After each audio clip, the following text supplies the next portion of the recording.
Okay, good evening and welcome to the February 3rd, 2025 Select Board meeting. The hour is 6:30. I'm calling the meeting to order. For the next half hour, the board will be down in the wheelwright room conducting 3 interviews for folks who are volunteering for various committees and boards, and we'll resume our regular business at 7 p.m. Thank you.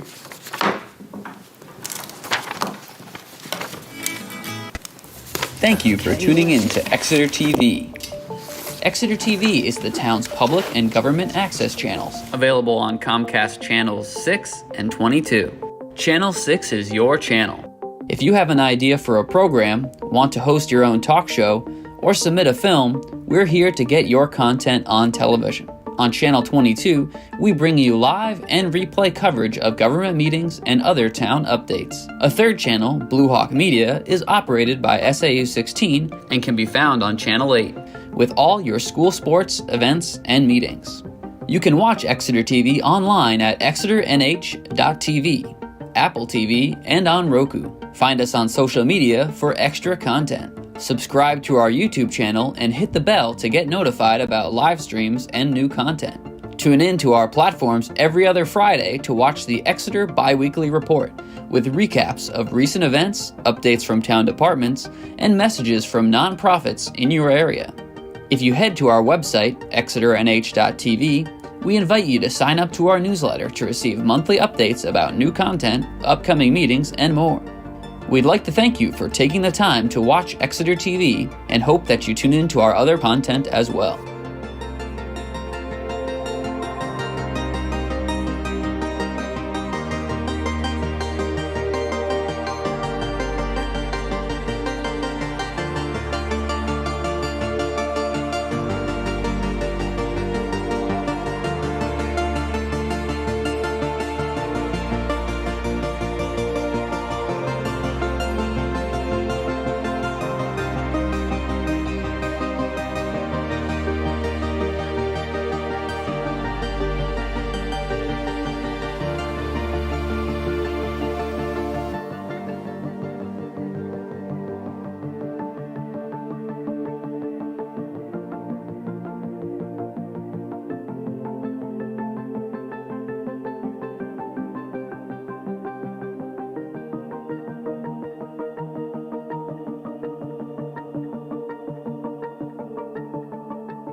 Thank you for tuning in to Exeter TV.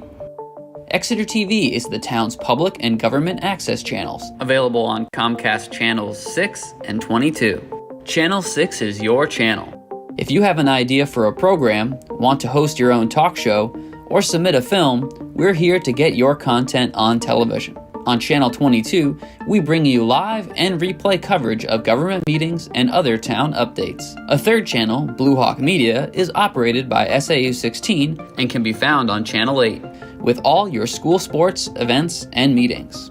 You can watch Exeter TV online at exeternh.tv, Apple TV, and on Roku. Find us on social media for extra content. Subscribe to our YouTube channel and hit the bell to get notified about live streams and new content. Tune in to our platforms every other Friday to watch the Exeter Biweekly Report, with recaps of recent events, updates from town departments, and messages from nonprofits in your area. If you head to our website, exeternh.tv, we invite you to sign up to our newsletter to receive monthly updates about new content, upcoming meetings, and more.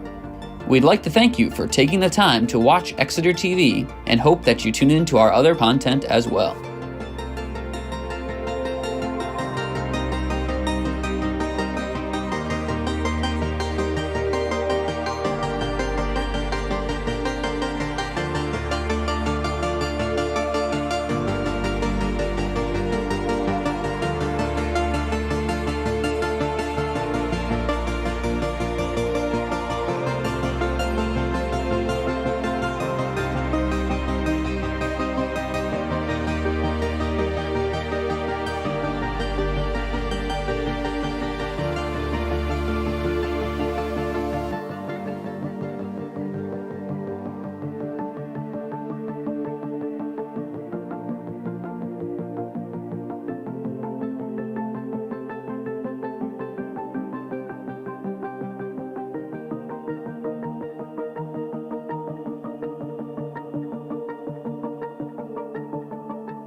Thank you for tuning in to Exeter TV.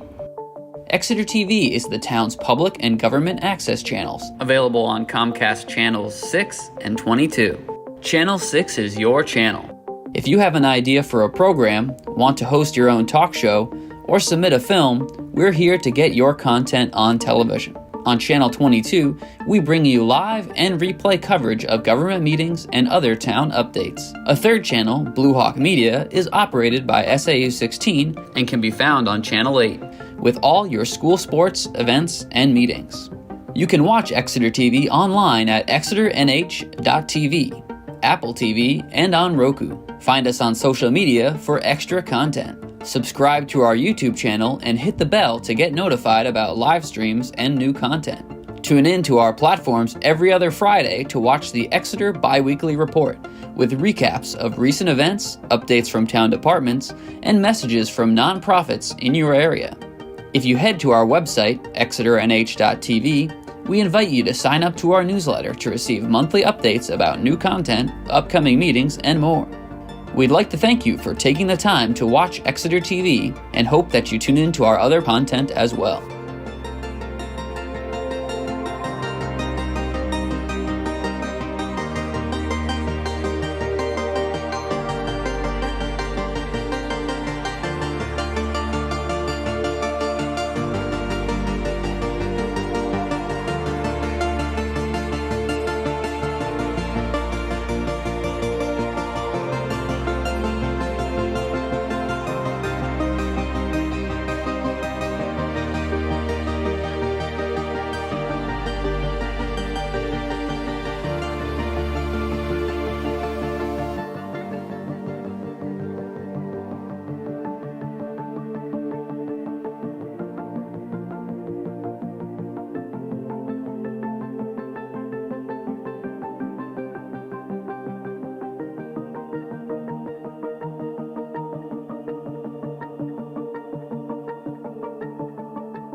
Good evening again, and welcome back to the February 3rd, 2025 Town of Exeter Select Board meeting.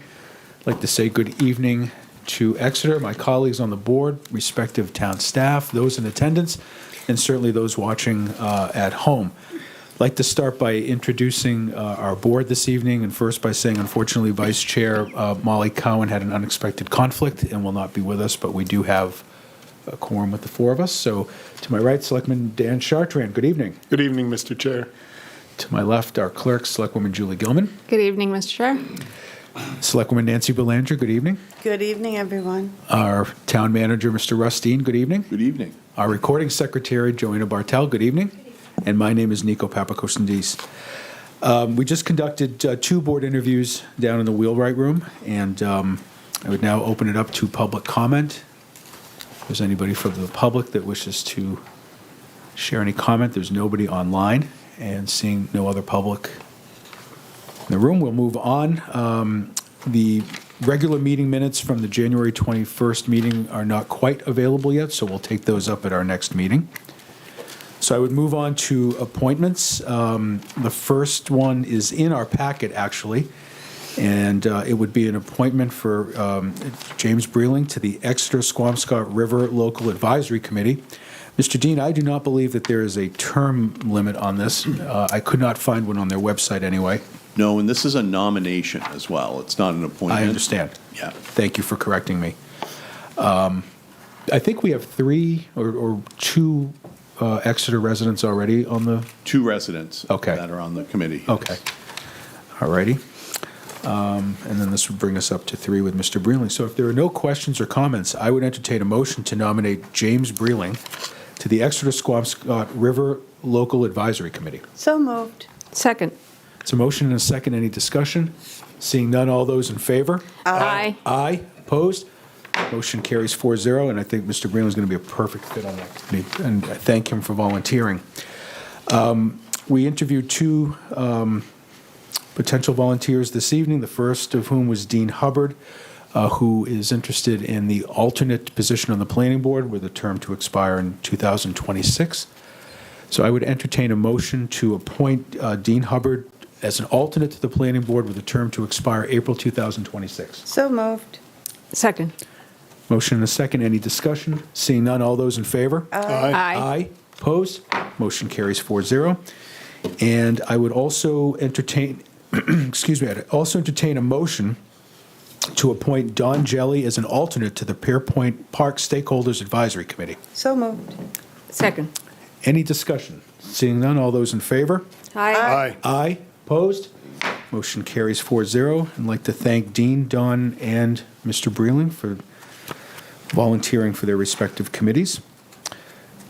Moving into discussion and action items, the first we have a hazard mitigation plan adoption. Who would like to speak to that? I think we have a friend returning. Thank you, Mr. Chair. How are you, sir? Well, it's always nice to pop back in here, and I'm pleased to announce that both the State of New Hampshire Homeland Security Emergency Management and FEMA have reviewed and accepted the updates to the Town of Exeter's hazard mitigation plan. Plan's been in the revision process since '23, and for a number of issues and delays, it was finally accepted. The Rockingham Planning Commission was selected to facilitate the update, and I know Russ and others know who Teresa Walker is. Teresa's been instrumental in the update since I started back in 2005. We've done 3 or 4 of them, so it was a pretty seamless process. This plan identifies mitigation strategies for a number of different natural hazards, and I might just indicate here, in the letter we received, there's also a possibility, and I'm not sure the level of funding possible, but because the dam has been identified as a high hazard dam, funds could be made available to help with that dam in what process the town deems necessary, whether it's repair, replace, or remove. Okay. There's a possibility. And the funding usually is not that great. We're not talking Sure. about millions and millions. It's maybe tens of thousands, but and it's typically a 50-50 match, but sometimes anything is helpful. Is the town engineer aware of this? I'm not sure they are. When Teresa and I know we forwarded to Russ, the letter just spoke of that. I think it's because we added some language a month or two ago when we asked to review a few things in the plan, and they saw that come in the plan, so they made a special note in their approval process that we could perhaps seek some funding for that. So I'll make sure we know, as well as the DPW director and others. That, Great. Thank you, that's, Eric. Absolutely. Good, thank you for answering that.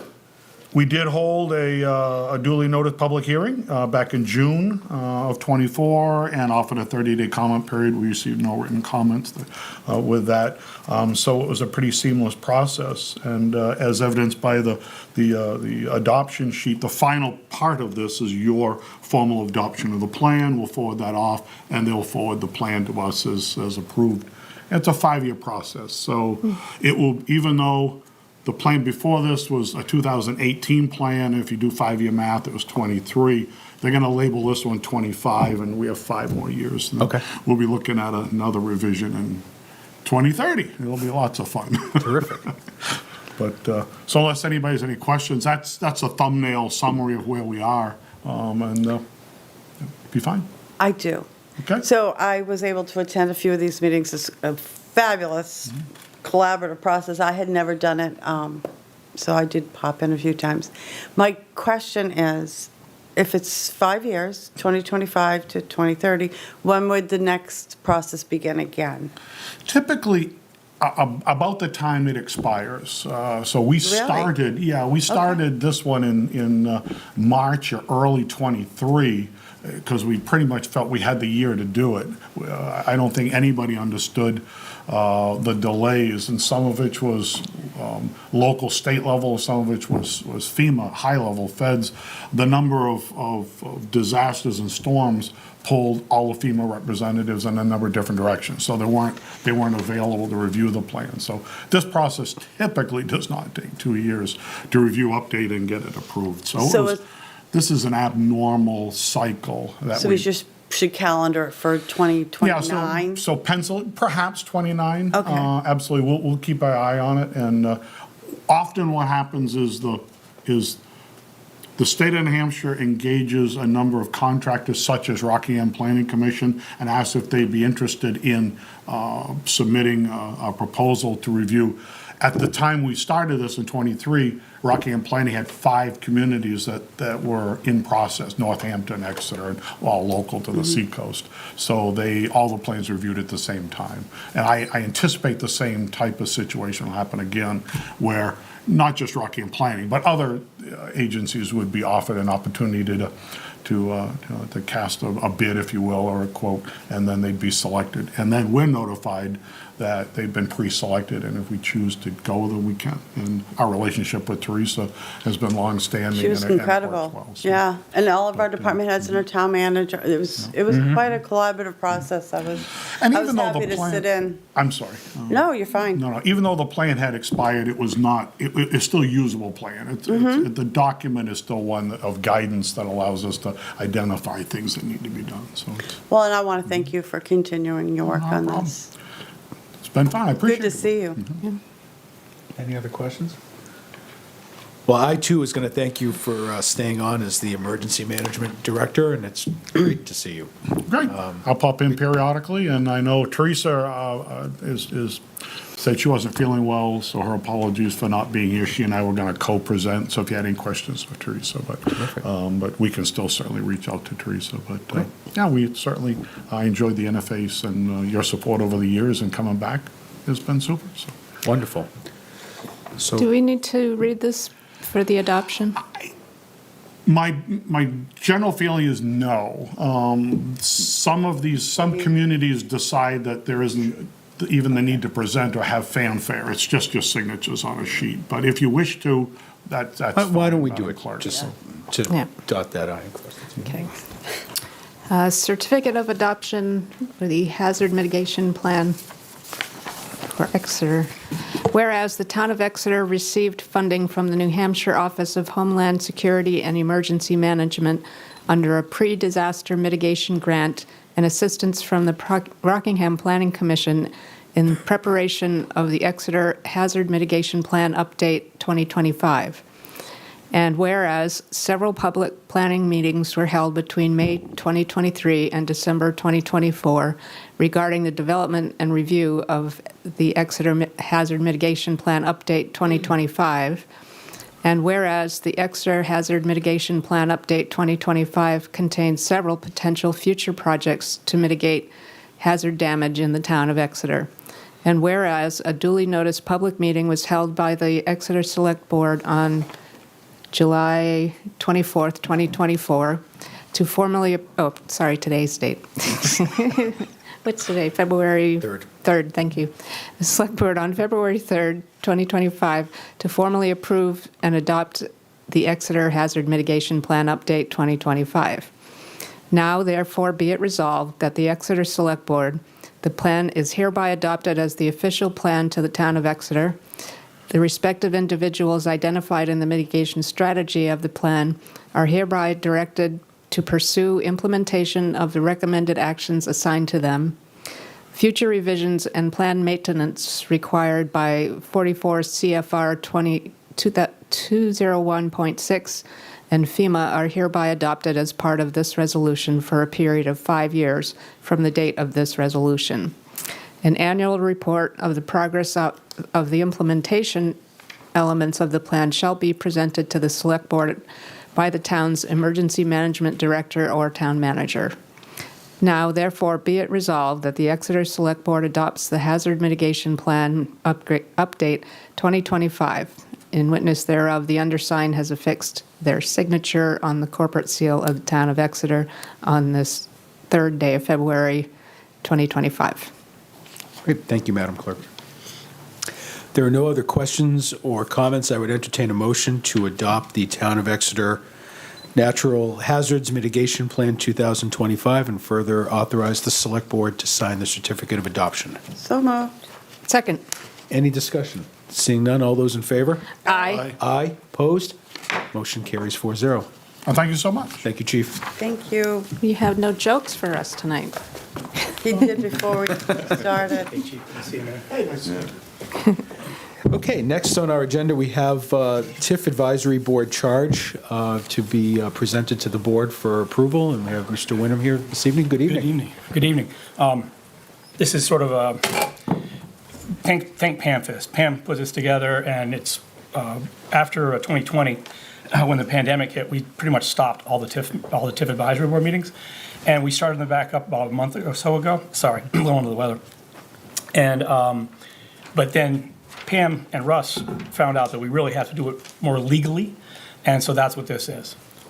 That's what this is. This is the way it was done in 2015, and it has staggering people on the board, different years and whatnot. So when the charge was originally created, it was the appointments were actually only made for 1 year at that time. So when we went back and researched this further, we found that there was not a charge formally adopted by the board. So that this takes care of that and puts a charge in place for the committee. Great. But you have a committee presently meeting? Well, we have the people, you guys would have to appoint them, but we do have 5 members, Okay. and they do fit the description of landowners or business owners. Okay. This committee exists by virtue of town meeting. When town meeting Understand. adopted the TIF Yeah. district back in 2015, they established the committee. Okay. So were the committee members previously interviewed? They were not, and our intent is to bring back the sitting Okay. members who That's- wish to serve to that's okay. interview with the board. Okay. Did Scott make it in today? No. No. You forgot. We'll get him. Yeah, we'll get him. So it's 3 members, you, and a select board rep, and an alternate select board rep. Yes, sir. Correct. Okay. Any questions for Mr. Wyndham or Mr. Dean? Go ahead. Sorry. I do have a question about the authorize the select board to appoint a district administrator. What is that? District administrator actually oversees the maintenance and operation of the TIF district and works with the financing plans that are developed for the TIF to implement the things in the TIF. So who would that be? The district administrator is the economic development director. Or you could do it, Russ, if you want. Or it could be the town manager. Yeah, I just, the finances and everything would be, I didn't know if it would be Corey with the finances, but no, he wouldn't have anything to do with that? No, the finance director is involved in the TIF for sure.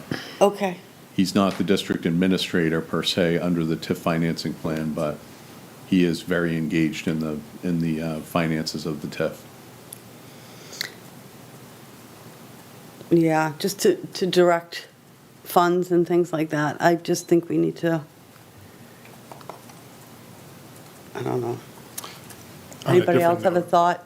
I'd be happy to volunteer to be the select board rep to this committee.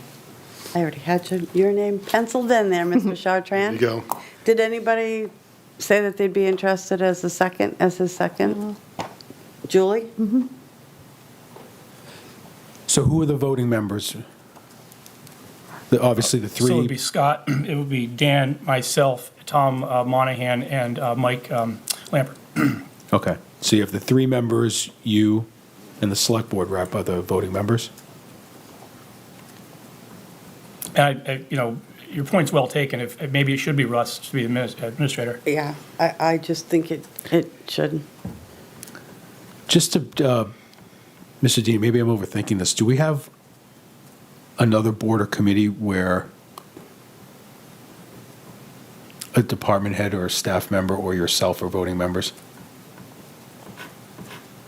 I don't believe so. No. Okay. Do you want to add another person? And I just sort of. I'm just throwing, I don't know. Thoughts? Yes. I can certainly find someone else. There's a lot of people interested, so. I'm sorry, what's the question? The question is, there's no other board or committee where there's a member of staff that's a voting member? Okay. So do we want, and this isn't anything personal, it's just. More the merrier. So would it be more prudent to have four members, the select board rep as voting members with staff sitting at the table rather than? So similar to sort of how planning board and zoning board work, for instance? Yeah, there's no other board or Staff committee. side Yeah. support, but they're not Right. on or The planning Kristen board, Murphy's not on the Conservation Commission, she Right. supports it. Right. Right. 'Cause Yeah, I mean, that's kind of accepted practice, but But would the select board rep be a voter? Because there's only, if we have four, there would. we Yeah, need it a would be fifth. the four members and the want- select board rep. Yep. Because that's, Yeah, perfect. we have precedent there, right, with some of our boards and committees? Yeah. I'm on the planning board and I'm a voter. Yep. So you think you can recruit a four? Absolutely. Absolutely. so the charge would change from Yep. Yeah. three of which must be property owners to four of which must be property owners or area developers appointed by the select board, one select board rep, and then delete the economic development director.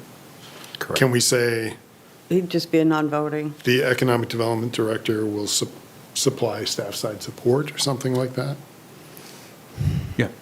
Is the term. So I can rework this and bring it back to you guys if you want, or just, Yeah, you should take a look at this RSA because it's much more involved than just putting a name on this piece of paper. yeah. I was just looking it up, and there's authority to buy land, authority to Yeah. lease space, and this is for the district administrator.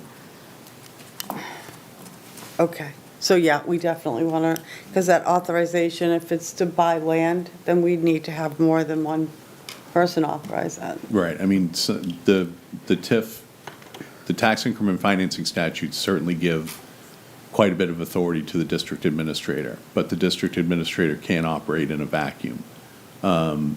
It has to operate with the select board as governing body of the community, so. I think getting some better, more language in there would be a good idea. Yeah, And- they are subject to rules and limitations set by the governing body, so. Yeah, and we've always run everything through the legislative body at town meeting, so, and that practice would not- continue. Would continue to. Right. Yeah, part of it. I would not be comfortable. Right, and I'd rather have that more clearly stated, so that people feel confident that there's nobody that's going to make a decision, or no few people, that it would be still the legislative body that No weighs in. Yeah, every time we've made a change to the scope of the TIF district, we've run it through Yeah. town meeting. Yep. I think it was the initial, and then there were two changes And now we have a third change on. Exactly. Third amendment. Yeah. Yeah. So, and that would never, at least while I'm here, that would never, we wouldn't change the way we Right. did that. Mr. Dean, did your office put this together, or Darren, is this yours? This is Pam. Okay, so Pam put the initial copy together. Yeah. I reviewed it. this is a great start, so maybe Yep. if we could delegate to you Yep. to work with this, tighten it up with the Yeah. changes that we suggested, and Julie's idea of getting into the weeds a little bit. No problem. And then we meet on the 18th and March 3rd, so whatever's convenient for you. And I'll try to get the other members, they'll each come in and, Yep. Yeah, because Pam will schedule them, and just attach a copy of the RSA, okay, please. absolutely. Great. Well, this is exciting. Thank you. Thank you guys very much. Okay. Great job on Saturday, by the way. You guys all Thank did a you. really good job. Hope you feel better. Well, thanks. Take care. Appreciate it. Thanks. Thank you. Okay. Segueing to the deliberative session. Thought it'd be a good idea to just have a quick recap.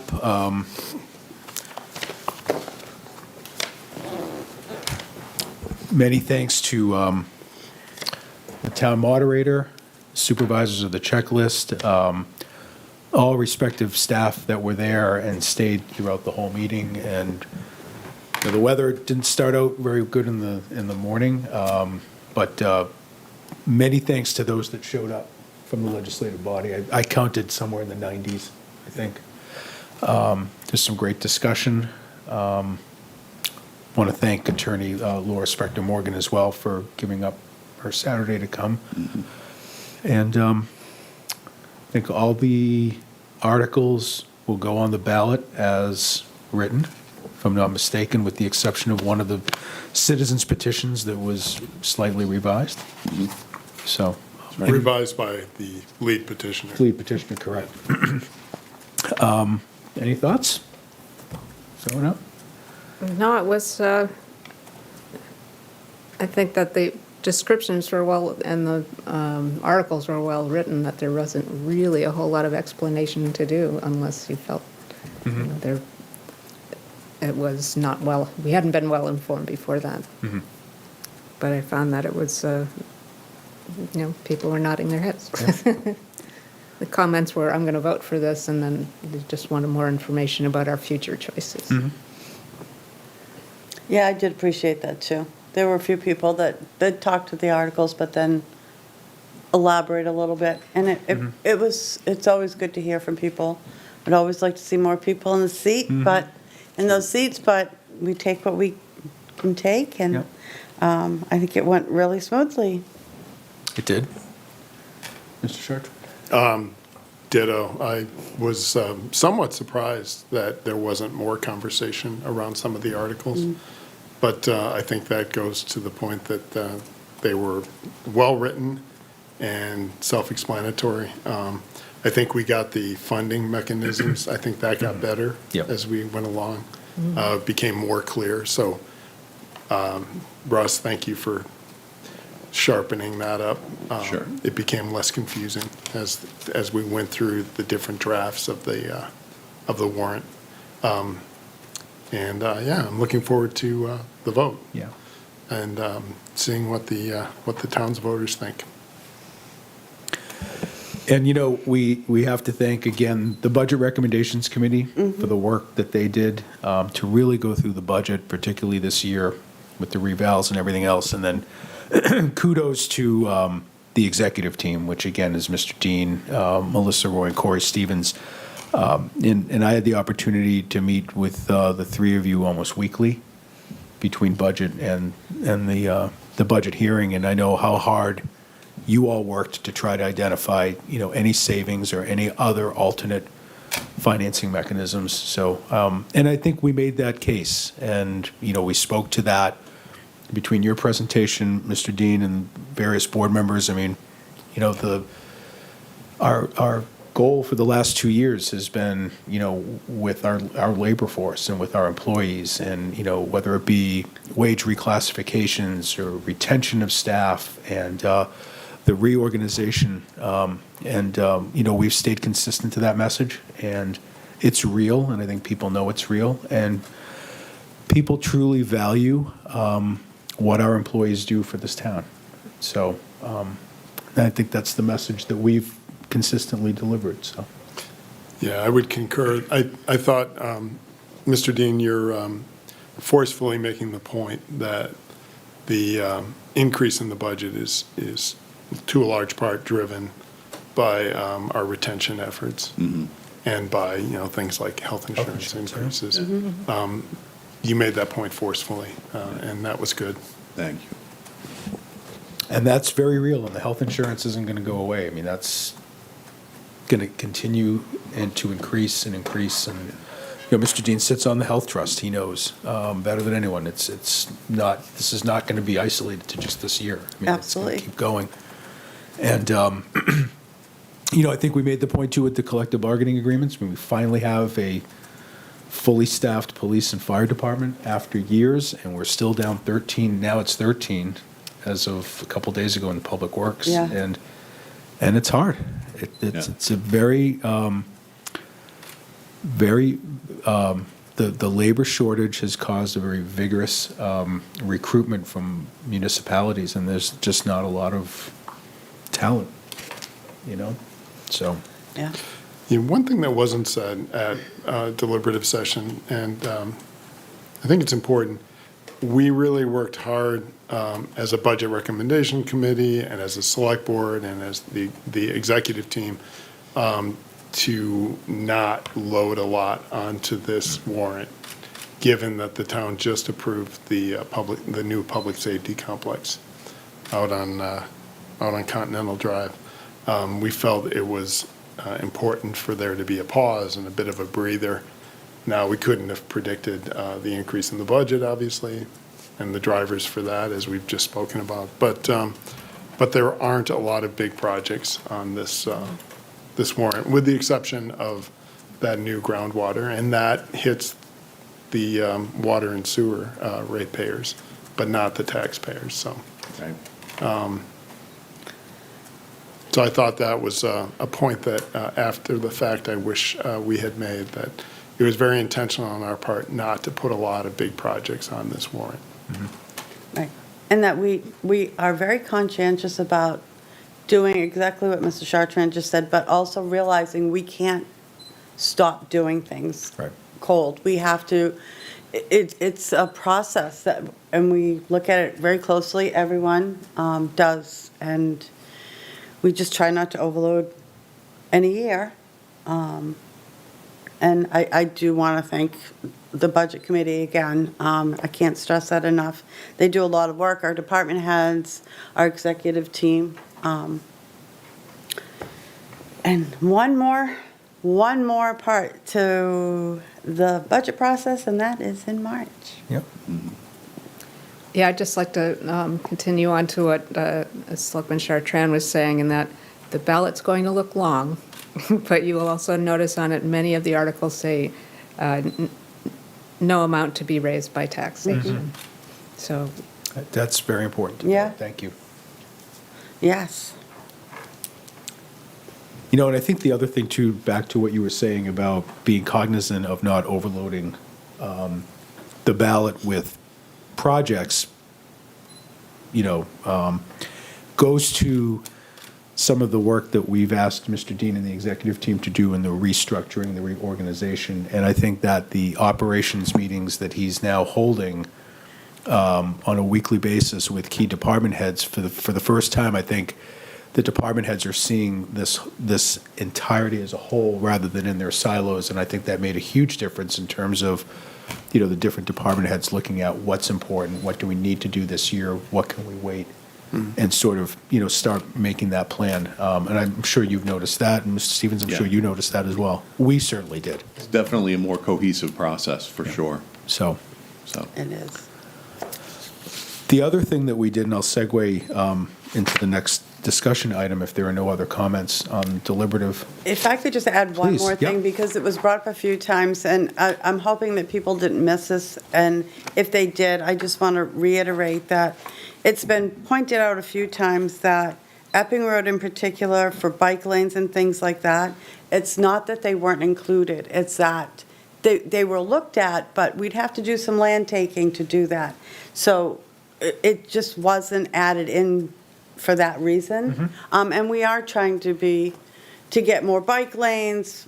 You know, Mr. Sharples has been working on connecting sidewalks and things like that. And it's a process that we're working on, just like our ADA things. So it's there. We have it in our minds and we're working on it, so. So before I use my segue, I will now take your comment and mention something I was going to mention during Mr. Dean's town manager's report, and that is, Mr. Dean, my request would be within the next couple of meetings, and we can talk more about this, but I would like to just get your mind rolling on this for now. I'd like to get Public Works Director Cronin and Mr. Sharples on the agenda, perhaps in March, and start the discussion, not just Epping Road, but just globally. Complete streets is a goal. It's in the master plan, and we've talked about it casually in meetings. But I think that we need to really start the conversation as we get into the next year of coming up with a policy and how we can apply that policy to present and future projects, if it's possible. Thank you, Mr. Chair. I appreciate you mentioning that.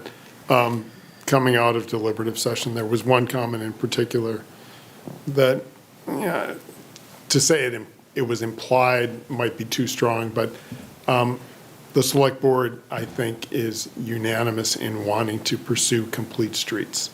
Am I wrong in saying that? I know Selectwoman Cowan feels strongly about that.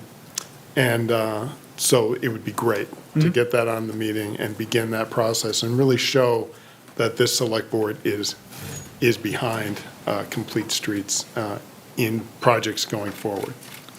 I think so. I think that It's no longer an optional matter. we've talked about, it's in the master plan. Yeah. And we've talked about it, and we've talked about it when it's come up during other conversations or if folks have approached us. And, when Mr. Sharples has been in here or when Mr. Cronin's been in here, we've asked about it. But I think to have them come in with some thoughts as to how we can start moving forward. And you know what? Maybe there are some areas that it's just not for just the reasons you brought up. But let's start with coming up with a policy for this town, that we have a complete streets policy, and moving forward, these are the things that we're going to look at.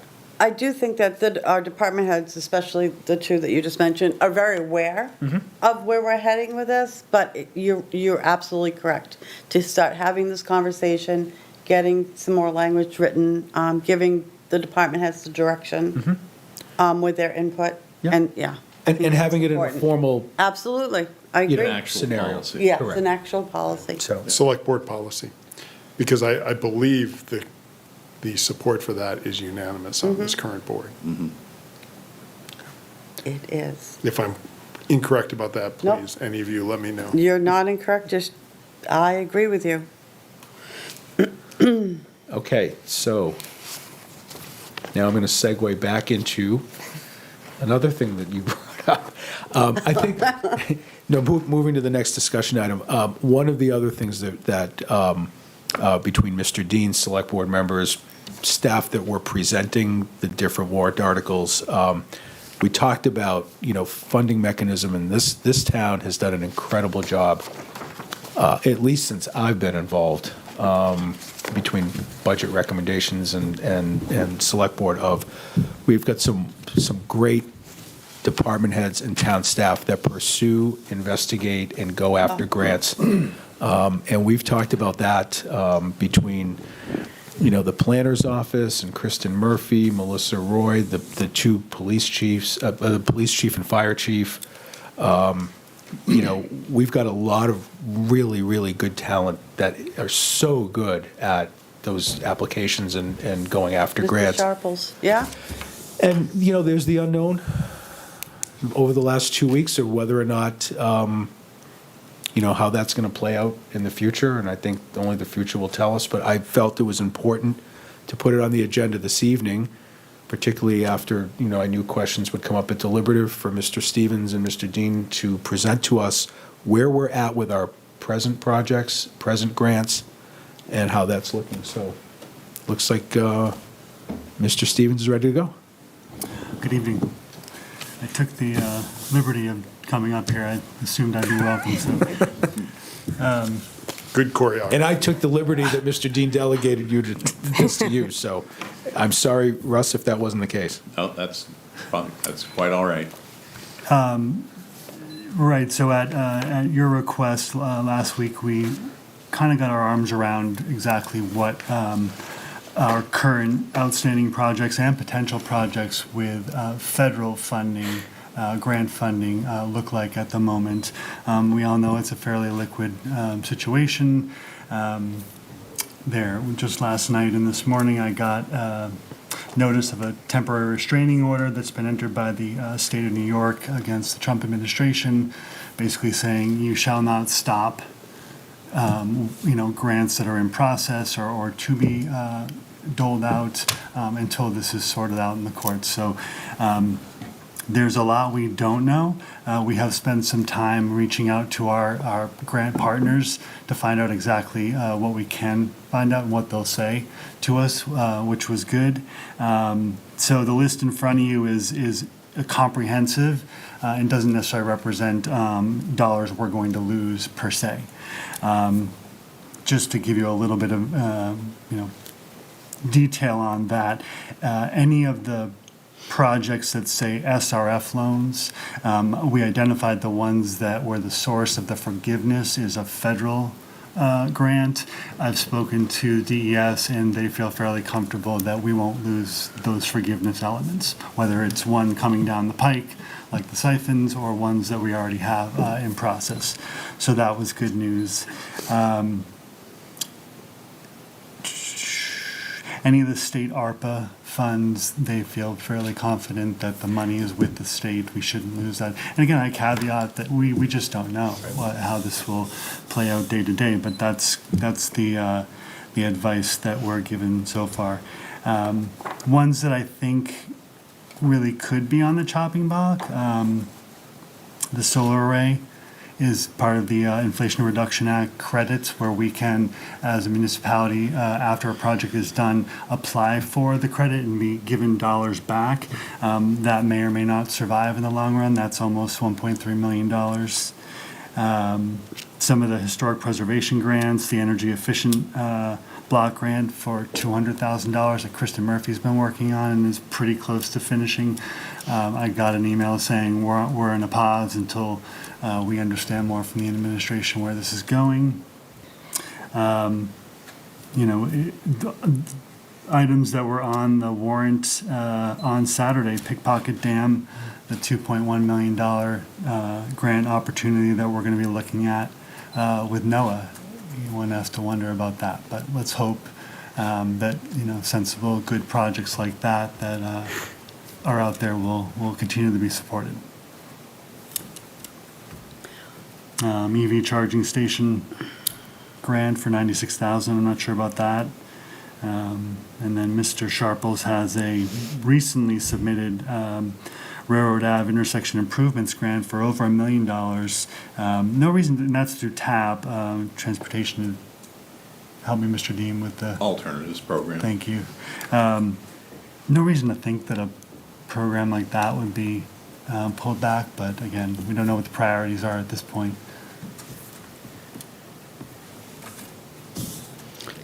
I did have a question, and you might have said it, and I might have missed it because I was checking something off the Planet Playground.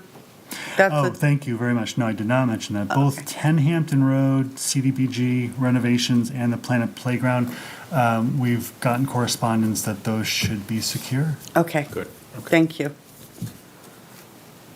And what about the styrofoam?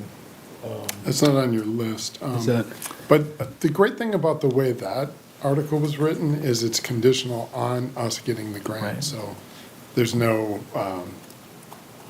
chance that the voters will be stuck with the entire cost of that. Right.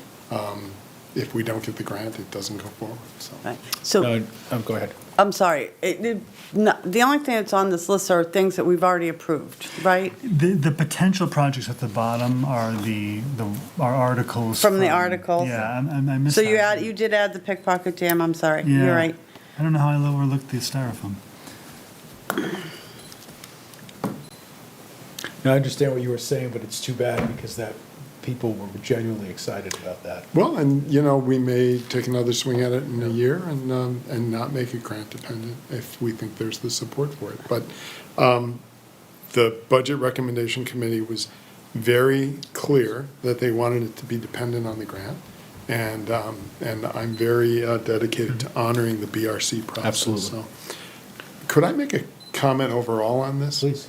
And I was saying to you at the beginning of the meeting, what I wish I had said to Paul Friedrich when he stood up at deliberative session and said, this is, there's a lot of change coming at us from the federal government. What I wish I had said after the fact was that we have been doing this form of self-government here in Exeter since 1638. That precedes the federal government by nearly 150 years. So we've been at this a while. And we did it without the federal government for 150 years, almost. And we will continue to do this no matter what is happening at the federal government level. We are dedicated to the process of governing ourselves as a town. And we'll continue. And that's what I wish I had said to Mr. Friedrichs. And Well, I you just did. appreciated his question, by the way. Paul, it was a great question, and thank you for making it. But we've been at this since before there was a federal government, and if the federal government would ever go away, we'd still be at it.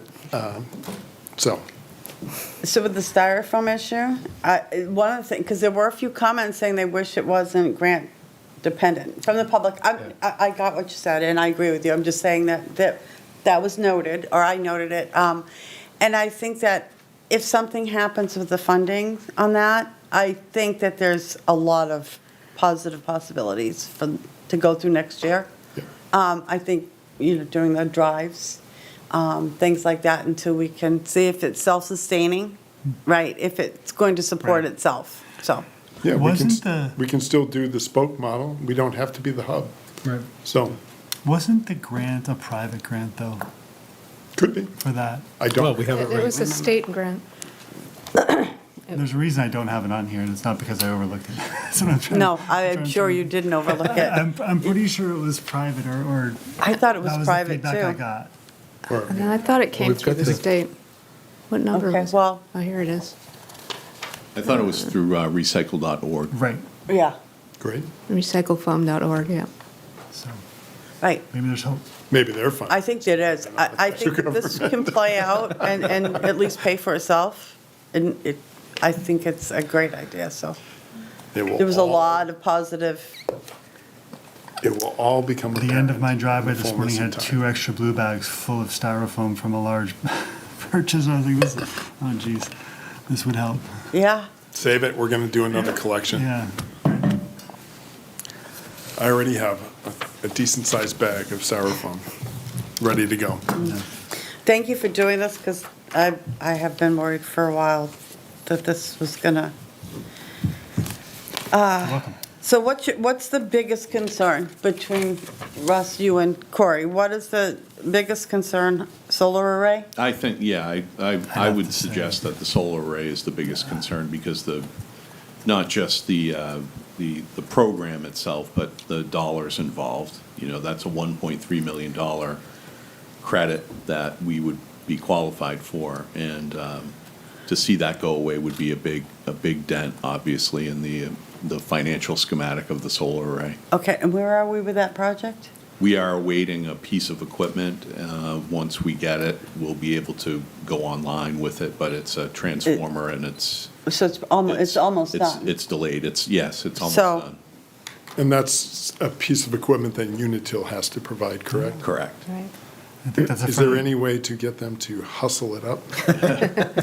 I think it's a fairly common theme around the Yeah. state with municipalities putting in solar, right? It's this last mile that is holding things up. Right. And we've been pushing them to try to get I that don't piece, but think they're right. it's a supply chain issue and Yeah. So we're beholden to that. So just to give you the roadmap on that, right? So if we put that in, which we're still hopeful, I think that in 2025 we'll put it online, we would be able to apply for the credit in 2026 as part of our 2025 tax return, if you will. So we're a year out regardless if they put it in tomorrow or they put it in November, which, yeah. Okay. We need Unitil to move on that. You know, they're busy at the Public Utilities Commission right now.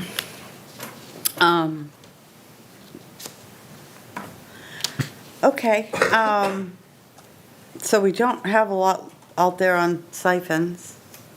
Guess we're just, what's the plan? Just taking this one step at a time and, Well, Yeah. there's a lot of unknown Yeah, at this I point. know. So I think, yes, I think doing due diligence, keeping up with the agencies, making sure, keeping our eye on things as things change or don't change. The messages that we're getting today, making sure that those messages stay the same. I think that's one of the key elements of this, is that when you hear from an agency that things are good and your money's okay, it's a little bit, there's some trepidation with that these days, so May I make a suggestion? absolutely.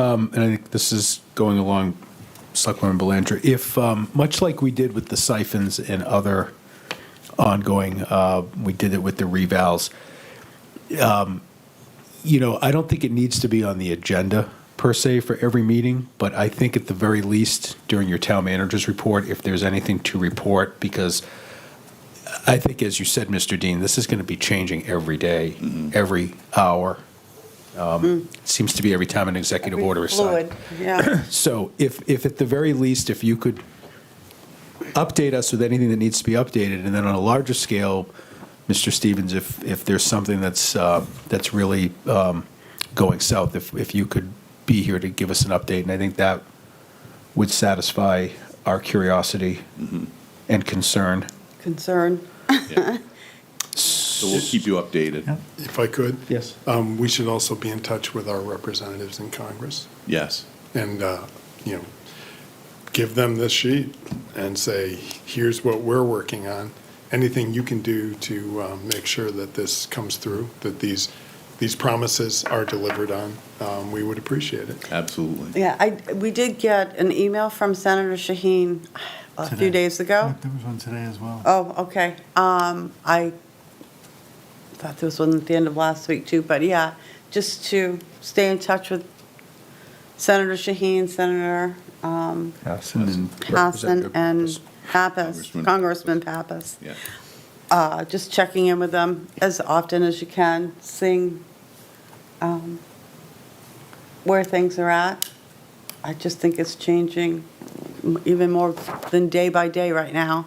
I know that our assistant town manager has a special flair for those kinds of communications, so Yeah. you dispatch. You read my Well, mind. I was just going to say, I intend to have a meeting with the governor because of some language she used in her inaugural address. And this would be a really good document to bring to her to show that we're very wisely spending money. Or, we're not pushing this down onto our taxpayers as much as we can. So if one of you would like to come, I was going to ask, are you meeting with her as a rep? as both. As both? Because I'd love to because join of this you. experience and the bills that are coming through my committee. I'd love to join you if that Okay, would be I know she has regular hours, so I'll check on this. Okay. too. And just so that I reiterate, this was an everything we have sort of document. Now that I've had a chance to talk with folks and get some understanding and have the dust settle, that 6.6 number, there's probably 2 million, just over 2, that's really, we can't say will survive. The rest, we've at least had verbal conversations that should be okay. Doesn't mean it will be, but Right. just so, Understood. we all That's great. understand this is what the magnitude is. And I can update this for you so that you have a little bit better Yeah, understanding. and we can print it like you have. A little, Oh, that's tough, little yeah. size. Yeah, it was small. Yeah. Have we ever been in this situation before? Because, so we've now had funding approved through the voters, we've received grants or confirmation of grants, and now we're not sure if we're going to get them, so, or some. I don't want to panic anybody, but we're just in this precarious, unknown? Is that Yeah. safe to say, unknown? Yes. Okay. Yes. Well, gonna It's stay the But first we time. haven't done anything, No. but to be fair, our finance director just said that 2/3 of it seems to be fairly secure despite the environment, so. yeah, I heard him. I just want. That's what you said. That's what I said. That's what he A third of said. it seems to be somewhat at risk. Yeah, But and we that's- can't and that's- confirm that it's completely. Right, I mean, Right. and that's based on direct conversations or. Yeah. or So we will go guidance, forward. For sure. This will not preclude us from engaging in our own self-government of our municipality. You know, there's a lot of anxiety out there in the system. Right. But you don't need to be anxious about this. Right? We I will would go agree. forward. And if anything changes, we'll update you on that. Yes, yeah, I prefer, I'm going to take this one step at a time, because, yeah, I'm sorry. I understand what you're saying, but thank you for doing this list, and we'll stay on top of it. And to explain where I agreed with you on involving the assistant town manager, I mean, she does have a flair for this, also was instrumental in applying for some of these grants Yes. herself, and throughout that process, has built relationships with both Congressman Pappas's office and Senator Shaheen's office, so she's got those contacts. So I think, Mr. Good. Dean, that would be the person, if you were asking me, who I'd delegate that to. Oh, good, okay, thank you. I have one last question that just popped in front of my face. The ARPA funds that we have, is this the year they're supposed to be finished being spent in? We can commit to them. We have We to, committed them by 2024, and then I think the end of 2026. That's correct. Yeah, we have to have them, Yeah. okay, finished, okay. but we're well I just on couldn't our way. remember which year was, Yeah. But we have that money in hand. Well, yeah, that money's in hand and almost all spent out at this Yeah. point. That was the goal back in December. Yeah. I think our biggest that done. piece is the turnout gear for the fire guys. Yeah. Once those are ready, we'll send that 100 grand out the We door. have that money in hand. We're not. giving Yeah, it back. for sure. And I think the state feels the same way about their state fund, Yeah. their state ARPA as well.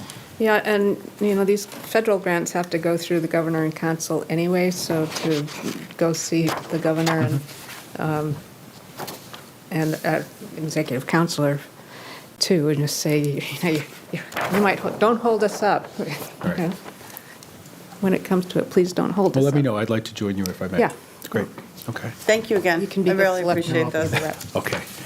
So, Mr. Dean, town manager's report on the lower level. If there's something significant, we'll have Mr. Stevens back. Yes. Okay. And this will be the blueprint that we continually update you with. Perfect. Thank you. Just a little Just wider. print it, Yeah, we'll get it Little on the bigger website. font. or portrait anyway. Okay, moving on to our regular business. Madam Clerk, I'm going to hand this over to you. Okay. Mr. Chair, I move to approve a disability exemption for MAP 99, Lot 16, in the amount of $125,000 for the tax year 2025. Second, So motion and a second. Any discussion? Seeing none, all those in favor? aye. Aye. Opposed? Motion carries 4-0. I move to approve a solar exemption for MAP 104, Lot 18, in the amount of $6,500 for the tax year 2025. Second, Any discussion? Seeing none, all those in favor? Aye. Aye. Opposed? Motion carries.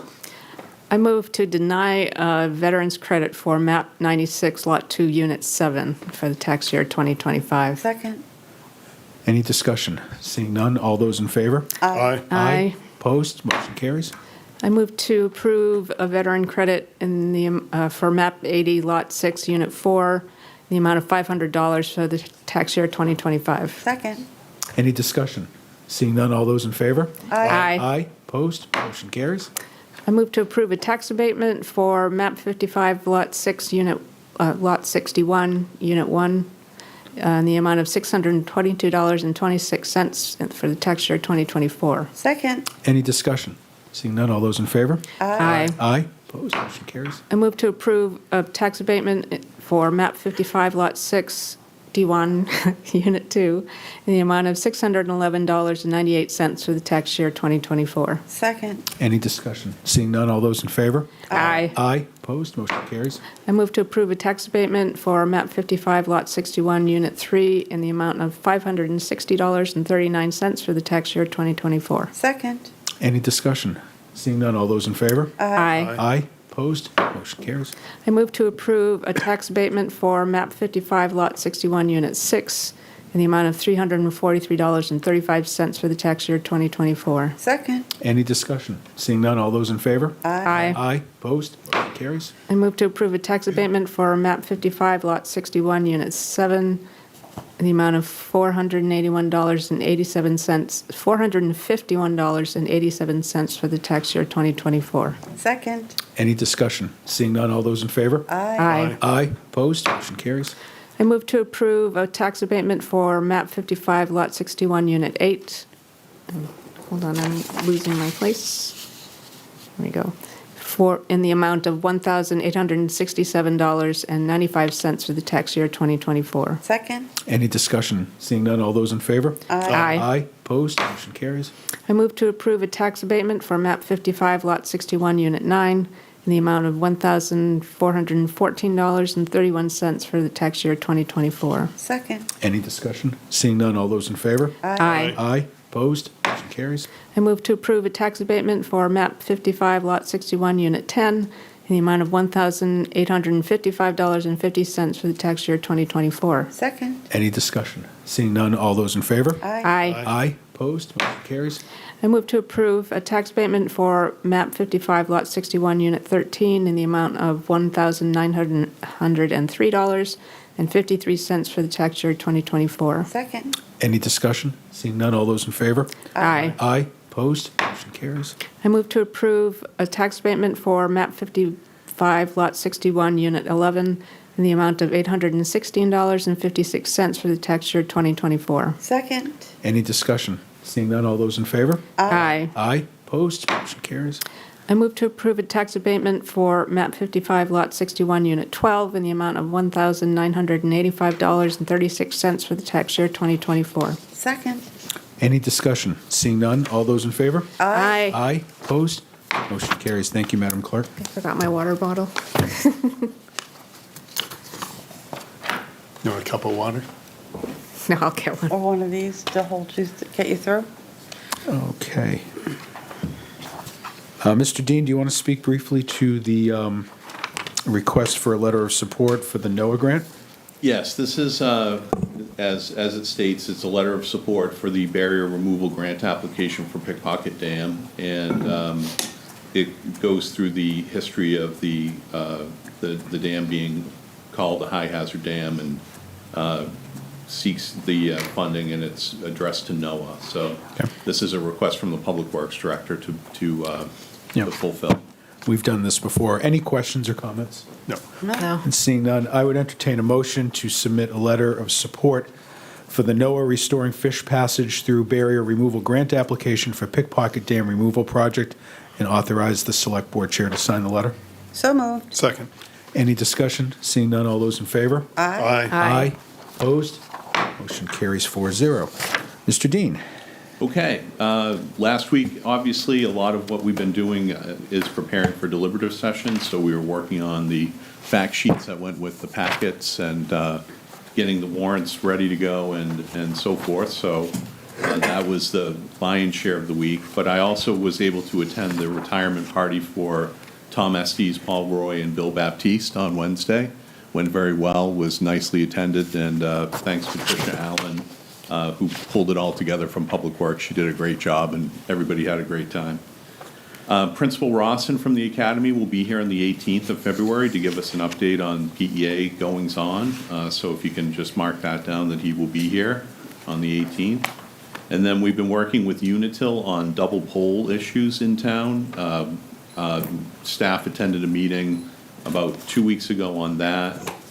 There'll be more information forthcoming, but Unitil is going to be out clearing double poles throughout the spring and the summer. And one of the things that we have to work with them on is a fiber line transfer, so we'll be doing that as part of that exercise. So stay tuned for more information on that. And that is thanks to some of our Seacoast reps Yes. who are tired of seeing double polls. And Sorry for the interruption. No, that's okay. CPCNH has updated rates. They will put that in the next packet. They did administer one rate, put one rate out there at the end of January, but had to change that rate and increased it slightly for the Granite Basic program. So we'll be putting the information for you next packet on that. I met with Devin Scarrett and Bill Campbell from the Pearpoint Park Committee to talk about the park, and that was a good conversation, a lot of good back and forth on ideas about what should go there. And the other thing was they needed to be brought up to speed on the town CIP process, which we did as part of that meeting, so that went well. There is a health trust meeting this Thursday, so I'll be in Concord on Thursday the 6th for that in the morning. And the Chamber Economic Forecast is also the same day on the 6th of February, so if any board members want to attend, let us know and we can sign you up for that. We are meeting with the owners of 19 Continental Drive to discuss a flow issue later on Thursday afternoon. You may have heard in past, we've been talking about how making water improvements along Epping Road south of the Continental Drive light might be part of this. So we're following up with them to have a meeting on that. And that was everything I had, unless there are questions. Any questions for Mr. Dean? Great, thank you. Thanks. Select Board Committee reports, Selectwoman Belanger. There was a Recreation Advisory Board meeting on January 22nd, and I was sick and did not attend, but Joanna Bartel has those meeting minutes, so I'm going to use those to give my report. 10 Hampton Road update, there's a projected move-in date mid to late September. There's still, Mr. Beeson had said that they were still waiting on some approvals from the state. But as soon as they get those, they'll have pricing go out for fencing, paving, demo, landscaping. What was else? There was an update on Coast Bus. Mr. Tovey, who is a representative for Coast Bus, they're looking to try to expand some of the service to include 10 Hampton Road and possibly out to Sterling Hill. Good. And I want to thank Barbara Desjardins, who I believe is part of the senior committee, who came to deliberative session and spoke about the van, the ADA van. I chose not to speak because I knew she was in the audience, and I thought it was important for them to be able to say it and not us all repeat. So between her and Mr. Tovey, they had it covered, and it was well presented, and thank you very much. There's an ARPA Community Challenge grant that's opened that Mr. Tovey had reported on. He felt there were a lot of different projects that the grant money could be used for, so they were going to look into that. One would be a pathway from 10 Hampton Road to 4 Hampton Road that needs to be redone, and that he was going to attend a webinar on the 29th of January. So I look forward to hearing an update on that at the next meeting, and hopefully I'll be feeling better. And they've on Planet Playground fundraiser, they've already raised $37,000, but are looking for more. So they were asking that anybody who has any connections to please reach out to them to help with the fundraising. There was also the meeting before. One of the board members had brought up concerns about allergies and things for the senior luncheons, the monthly luncheons, and Mr. Beeson did reach out to Primex, and they said we were covered, we were fine. There were no concerns. So there was Parks and Rec. Again, thank you, Joanna. Exeter Planning Board was January 23rd, and the public hearing on Riverwoods happened, on the extension. There was a lot of discussion. We asked to table it, so that will be at the next meeting on February 13th. And then Green and Company. That is for, I forgot, 76 Portsmouth Ave. They asked to continue that, so that will be continued until February 27th. And Stone Arch Development, which is 112 Front Street. We talked only enough about that to set up a site walk, which is going to be this Thursday. Public is invited at the location, 8 a.m. Dress appropriately. I think it's going to be icy rain and snow. I talked about that. Just bear with me. Bear with me. And again, Arts and Culture was Tuesday, January 28th. I was sick. I did watch the meeting. They really were talking about things. They needed to follow up with Greg Bison, Parks and Rec a lot. They want a power outlet at Townhouse Commons. I tried to forward them an email while they were talking because somebody didn't remember that there's somebody that was going to take their meeting minutes, so. They were talking about the town hall. They understood that the elevator's a priority. And hopefully I will be healthy again by next month and get to all of my meetings. I tried to prioritize the ones I was voting and the rest I could Thank you. watch. So, and that's it for me. Great, appreciate that. Thank you. Selectwoman Gilman. I had no town meetings. Do you want me to go through my representative? If you'd like things? to. Coming up tomorrow, my committee is meeting all day. I think it'll be longer than the schedule says. But I put in the packet the bills that are coming up just for your notice, and also hoping that you will either give me an opinion or have looked at them or signed in electronically, because these really do affect our municipality. HB 689 enables municipalities to adopt a volunteer incentive property tax credit, meaning if somebody comes and volunteers, if we have some work, it's got to be job related, not on a board or commission. But we pay the minimum wage of $7.25, and at the end of the year, whatever that person has earned gets taken off their tax bill. Was there a maximum on that? No. HB 766, enabling municipalities to adopt an exemption from the local education property tax for certain elderly residents who don't have children in school. HB 625, this is a big one, relative to enabling municipalities to level payments against nonprofits at a percentage of their assessed property value. That's going to be a long one. HB 147, relative to clarifying tax exemptions for properties used by religious, educational, and charitable organizations. HB 426, relative to property tax exemptions for charitable organizations for the prior tax year. HB 627, relative to the homestead right. HB 425, allowing tax-exempt entities to keep their tax-exempt status while renting facilities or property to entities that share their mission.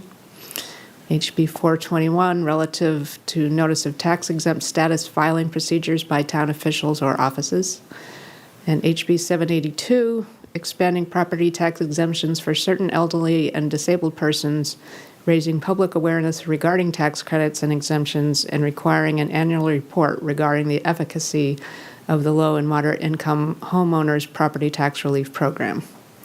And finally, HB 458, limiting local assistance to U.S. citizens and permanent legal residents. And that's just Tuesday. It's a busy day.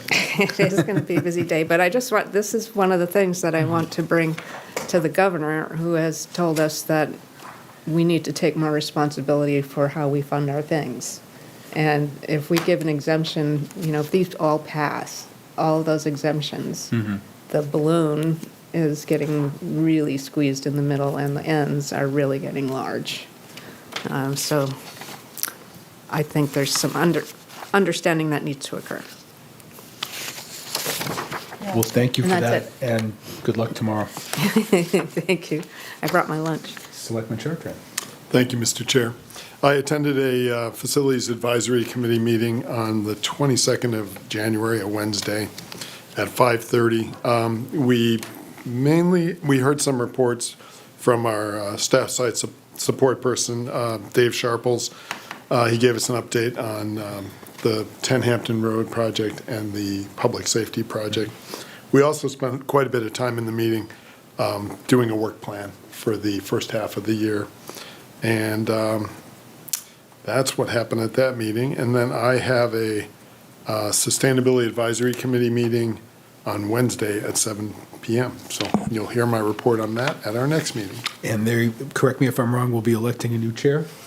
We're going to try. We're going Okay. to see if someone steps forward and volunteers. Good, okay, thank you. Thank you for reminding me of that.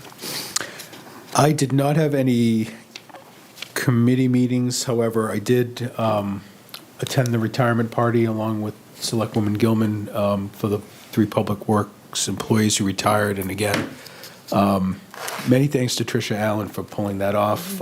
It was incredibly well-attended, not only by Public Works staff, but by staff from general government, police, and fire.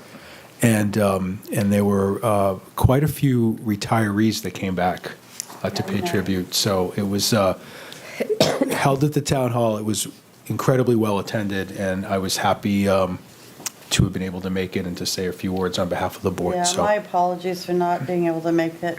I hate missing things like that, but I can't always attend.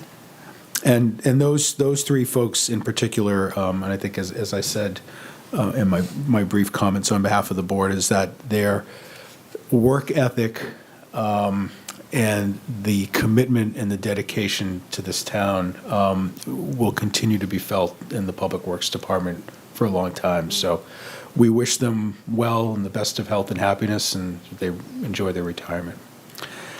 And then the rest of the week, I was hanging out at times with the town manager and the E-team, getting ready for deliberative session, so. I have a question for you Yes. regarding the Pearpoint Park Group. Okay.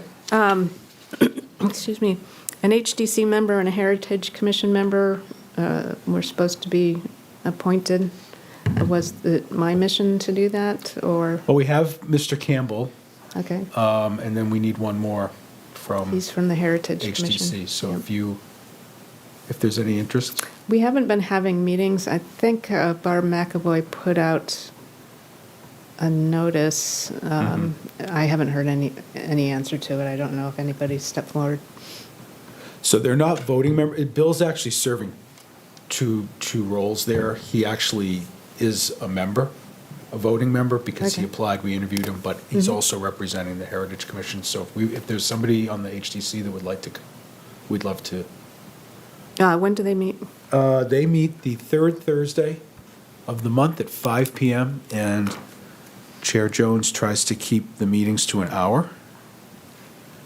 And I think the timing for that would be perfect, because there have been, conversations at the last couple meetings about the historic part of that area, so that would be great if you can find somebody.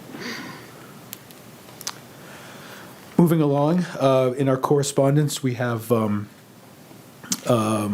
list of meetings that Selectwoman Gilman will have tomorrow. She sent this to the board.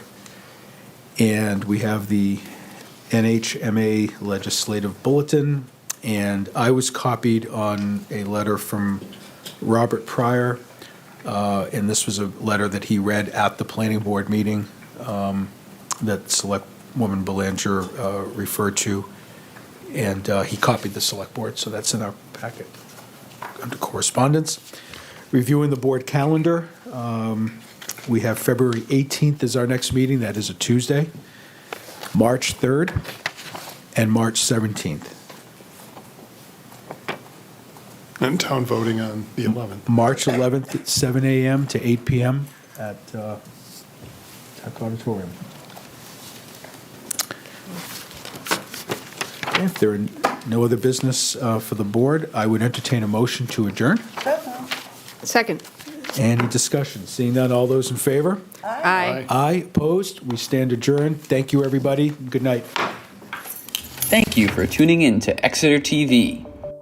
Exeter TV is the town's public and government access channels, available on Comcast Channels 6 and 22. Channel 6 is your channel. If you have an idea for a program, want to host your own talk show, or submit a film, we're here to get your content on television. On Channel 22, we bring you live and replay coverage of government meetings and other town updates. A third channel, Blue Hawk Media, is operated by SAU 16 and can be found on Channel 8, with all your school sports, events, and meetings. You can watch Exeter TV online at exeternh.tv, Apple TV, and on Roku. Find us on social media for extra content. Subscribe to our YouTube channel and hit the bell to get notified about live streams and new content. Tune in to our platforms every other Friday to watch the Exeter Biweekly Report, with recaps of recent events, updates from town departments, and messages from nonprofits in your area.